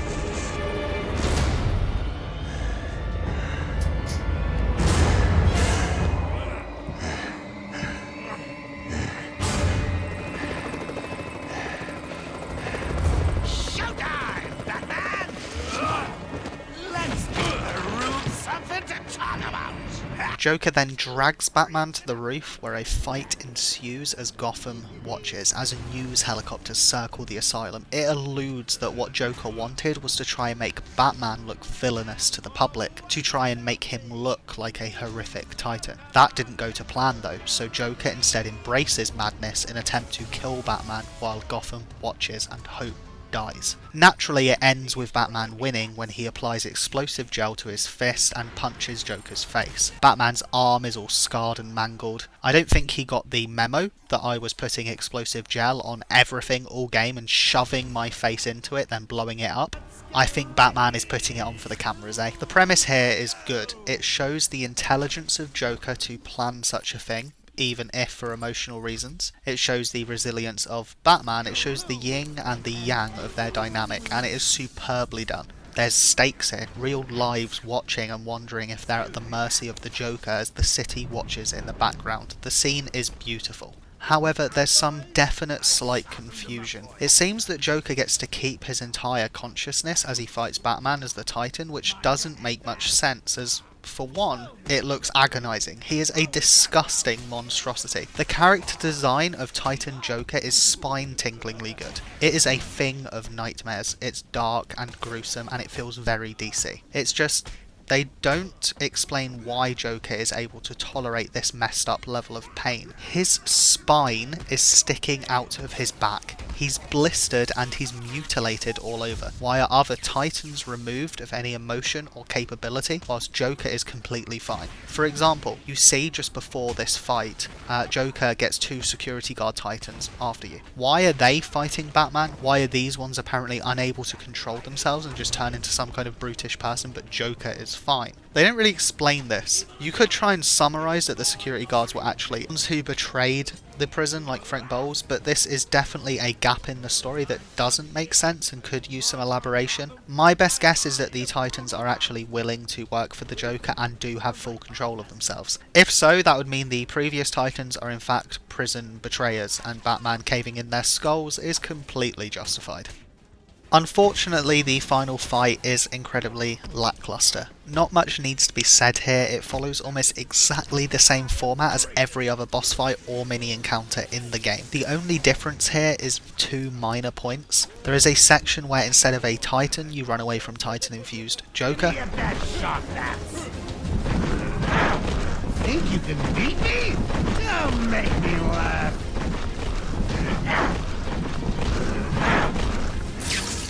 I'm out, bats! It is less engaging and it is not difficult. You just hold down X and you sprint away and that's it. You do later have to use a grapple hook to pull him down, and it's an interesting concept, but it's so static that it is not engaging. The spectacle definitely helps, but again, there are no unique mechanics here. Then you just fight the same basic waves of enemies that you do the whole game.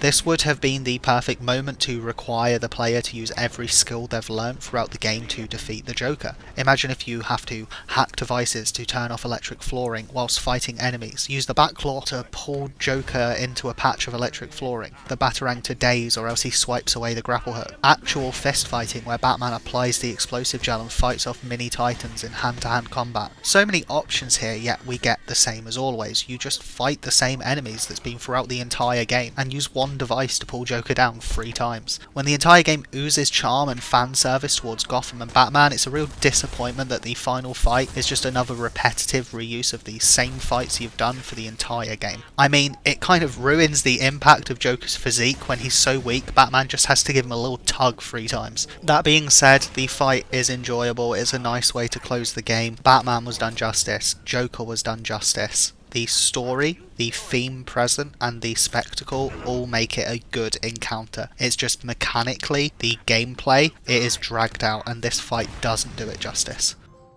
The set pieces and spectacles are thrilling genre perfectionism. These small nitpicks are just what separates the game from perfection and excellence. I am not done with the game, however. This is not simply just a look at Batman Arkham Asylum. This is a completion of Batman Arkham Asylum. I don't just finish and analyse these games, I show you everything. That means I've got more to do before I can really fully analyse this game. So I now must finish mopping up the collectibles and I must do the challenge mode, and oh boy, stay tuned for that challenge mode because it changes everything. Shame about your car. Can I give you a ride? Thanks, Jim, but I have one on the way. Get some rest.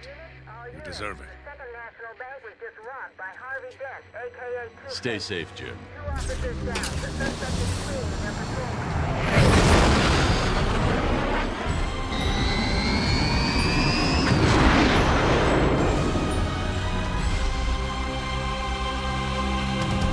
The collectible section of this review is short, brief, and relatively sweet. The process is as you would expect, searching maps, finding what's left over, running around, all of that. I got a vast majority of the collectibles whilst playing the game, so not many were left. Of what was left, only a few collectibles caused issues. First was this ridiculous Riddler question mark in the sanatorium. The question mark is hidden by a destructible surface in detective mode. They kind of blend together. I feel some of the developers knew that some of these riddles are a little bit obtuse or hard to find, because when you get to around 90% of the collectibles, Riddler says this.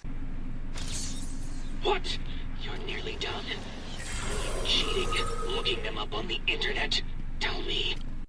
Nice little bit of metagaming as you work on completion, but I don't really need this from the guy who went around a prison putting corpses in weird positions.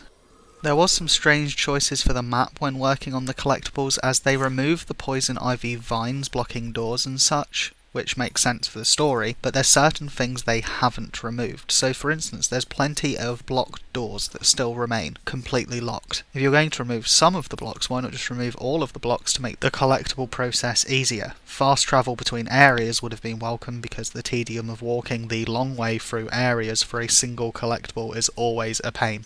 The reward for the Riddler trophies is also extremely underwhelming. As we'd say in the UK, you dob him into the police, and then get a very disgruntled message. It's not the best, it doesn't really feel like I got much of a reward there, and the outcome wasn't exactly fun or interesting. I guess you could say the artwork in the character bios is the rewards, but it would have been great to get something tangible, or something that provides character depth, rather than the Batman equivalent of an angry text message from an ex. Silence. The police. You cheated, Batman. You couldn't have outsmarted me! Police! Open up! No! I said open the door, now! No! Down on the ground! Down on the ground! No! Tell me, how did you work out where I was? Do you hear me? I, Edward Nigma, will... Ironically, the Spirit of Arkham collectibles actually had more of a riddle than most of the Riddler riddles. What a tongue twister. I can't think of a time with a Riddler riddle that it actually required me to think, but at least with the final Spirit of Arkham collectible, the last you hear is that you have to work out who he is, and that's where you will find the last collectible. Now, it's not particularly difficult because the voice actor for both the characters and collectibles is extremely memorable. Remember that voice I made at the start? Well, I'm sure most of you realise pretty quickly he is the voice for the Spirit of Arkham. I mean, my god man, at least try and hide your voice. It is the most fake, constructed voice I have ever heard. There is no human being that talks like this in real life. But it helped me work out the riddle, so there you go. The finale for this plotline is also a bit better, as he's asking Batman for help and praising him. The game makes you feel like, by finding them all, you are now the hero of Gotham. I trust that through my writings you will do what is right. Please, I implore you, continue my work. This city deserves a savior. Continue my work. And with that, the actual main story of the game is 100% complete. There are some minor trophies that I need to mop up, such as gliding and so on, but they're not camera worthy and they're pretty easy. These trophies consisted of gliding a long distance, I used the clock tower, using every move in a combo, catching a batarang, and more.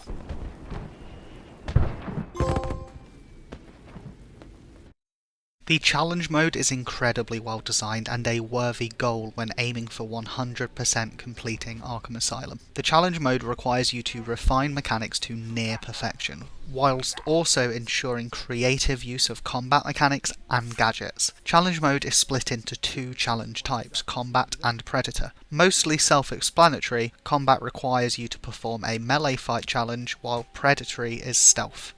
The challenges are well done because they aren't just focused on proving you can fulfill a difficult situation. The main game proves that, as there is very little that can be done in a challenge mode you haven't already done, without making it unfair. Hence, the challenge mode forces you to creatively use the skills you've gained playing the game. Now, the combat challenges do require you to play perfectly. You cannot miss an attack or be attacked if you want that perfect score, which you need for completion. Because the combat challenges are based on score, if you don't maximise your score earned, then you will not perfect the challenge. As an example, there was a steep learning curve at first where I had to master using varied combos in fight and utilising the triangle circle and triangle square combos to eliminate tougher enemies. This is where the combat challenges shine. You have to show skill in gameplay mechanics and creative use of the gameplay mechanics to achieve score. These combat challenges do get progressively tougher, where perfecting gameplay becomes more difficult and the needed score raises. In these cases, I found that perfecting gameplay isn't as important as high combos and using ground pounds. A perfect combo provides 1000 score, where a 33 times combo plus a ground pound is 3300. So, I started prioritising high combos and ground pounds over that. The learning curve to adapt playstyle is difficult. This is made even harder by the rare occasions something annoying happens, such as being locked in an animation, or you not quite pressing that left stick in the right place and Batman just punches the air. Combat challenges are a thrilling challenge despite this. To elaborate on the annoying moments, one example of this is the second extreme combat challenge, Sewer Bat. This one, you're in the sewers and the enemies will sometimes try to take off vents from the walls and get out weapons from lockers. The problem here is they're placed exactly in a spot where a protrusion from the wall blocks your line of sight. And if your line of sight is blocked, then your combo will get broken because you won't be able to zip over them to punch them, and there's nothing that you can do to bridge that gap. This means just out of being purely unlucky and being in just about the wrong position, you can be completely locked out of a combo or run the risk of them throwing a vent at you and then the combo ends from that. The challenges then get easier as you move on, even though they're technically tougher. This is because there's more enemies present, which means higher combos, which means more score. Here's an example of how well I played in the very first combat challenge.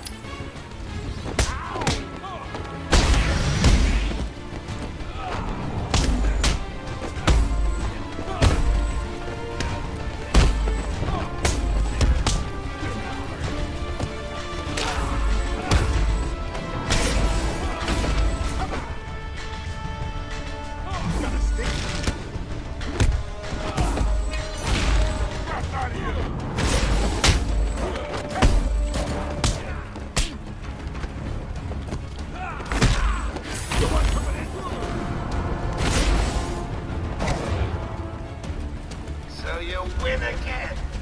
It's a shame that while you've been fighting, I've had everyone you love brutally murdered. Only joking. Now to talk about the stealth challenges a little. The stealth challenges are much the same. It's a strange situation because stealth isn't actually important. Really, it just requires creative killing. Pulling someone down from a ledge or blowing up multiple enemies are requirements. Getting caught, going too slowly, and punching every single enemy on the map to death. Unconsciousness. It doesn't matter, you simply perform free kill challenges. It's simple, it's fun, it's creative, though I'm not sure I feel like a predator. Traditional stealth challenges with time trials, perfected stealth bonuses, and the like mixed in would have been awesome to flex my stealth muscles. One stealth challenge named Silent Night had some very unrefined mechanics that cause some complication in the challenges. The challenge is very simple. All you must do is kill 3 different guards with 3 different sources of explosive on 3 different walls. Okay, that doesn't sound that simple, but still, carry on with me. Should be simple. Except if the explosives overlap even slightly, they count as 1 explosive source, or it counts as 1 explosive blowing up 2 walls, which completely nullifies the challenge. There's also other complications, such as there's one specific section of wall that's the best to use, or maybe even the only choice to use. There is one spot that looks like one wall, but is actually 2 walls touching. It causes issues where the enjoyment of these challenges comes from creativity, because stealth isn't even a requirement, and if you limit my options for creativity to just one single outcome, then that isn't creative, and now you're just making me do something exactly how you want me to do it. And that isn't great design. Though this is just one challenge that has this problem. Otherwise, it's a lot of fun doing the Predator challenges. Batman's taken out one of your crew. Did you even notice?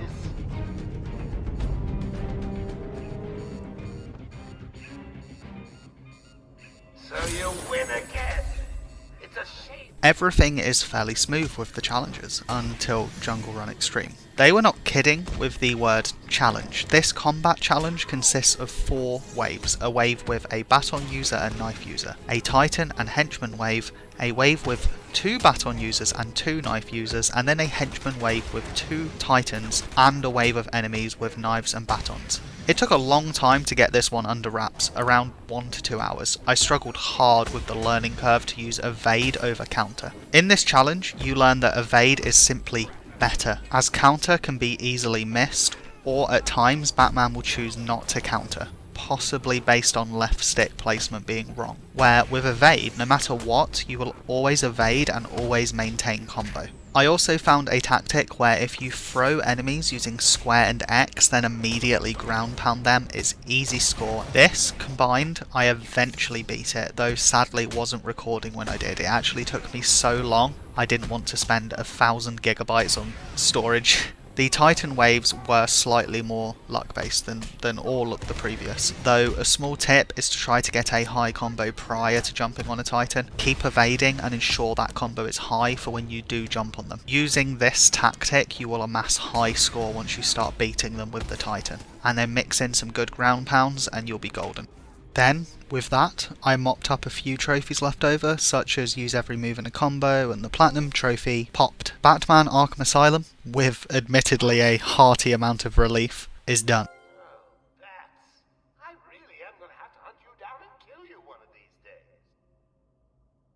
My 2 questions starting this game were, did it make me, or did it break me? And, does the game hold up to the test of time? Decisively, Batman Arkham Asylum holds up to the test of time. The game oozes fan service and charm, with small details lovingly placed into the game. The wear and tear of Batman grows throughout the game. The asylum changes with the story. Collectibles reveal to you lore and more collectibles, and every action was purpose made to have you feel like the Dark Knight. Nothing is perfect, and the game does carry a certain level of jank in its yet to be refined combat system. The game also fails to creatively explore game mechanics, instead opting for repetitious fights, utilising the game mechanics throughout. Luckily, the combat is enjoyable and satisfying enough, and the setting, visuals and characters have enough personality that it outweighs the repetition. The graphics look beautiful, even as of 2022. The moonlight hitting Batman's suit, the locations and vibrant colours contrasting off the bleak world of Gotham. It's plain beautiful. Despite minor flaws picked up throughout the analysis, it's otherwise an extremely well-made, well-polished game that holds up in all regards. Thus, Batman Arkham Asylum, without a doubt, made me. The story wasn't particularly life-changing. I mean, there wasn't much of a story to even take in. Joker escapes prison whilst concocting a super soldier serum. He releases all prisoners and Batman works to stop them all. By the end, Batman saves the day and he stopped them. That's pretty much it for the story. But a comic book story doesn't always have to be complicated and grandiose. That is not the point. We are playing a superhero, and thus we want a story that carries the feeling of being a superhero. The game provides a setting stage for Batman where character explanation isn't needed, but still provides a plethora of unique characters in a never-before-seen playground. You spend the entirety of the game feeling like a powerful action hero doing hero stuff. You feel like a silent hunter. You feel like you have the advantage, and that's exactly what you want from a superhero story. There are a few incongruent issues that pop up, such as Batman's nonsensical timing, getting gadgets and refusing to use his Batplane. These issues leave you thinking, huh? Though otherwise it's excusable when everything is overwhelmingly faithful and lovingly made. Lastly, the challenges offered a serious obstacle to climb. They weren't unfair at any point, though at many points tough and unrefined, and encouraged me to creatively use the game mechanics or to refine them to as much perfection as the engine allowed. As Batman said in The Dark Knight, our greatest glory is not in never failing, but in rising every time we fail. By the end of Arkham Asylum, you're left craving more. The potential of the game is palpable. And yes, I've played City long ago. And yes, I sorely desire to see the next in the series, to ask myself the same questions as this game. And more. Does Arkham City fix the minor issues I found? How much does it refine the series? Does the open world nature limit or expand the gameplay? Is the story better? I thought Joker was locked up, but he's out again. The questions are numerous, and the only way to answer them is the next game in the series.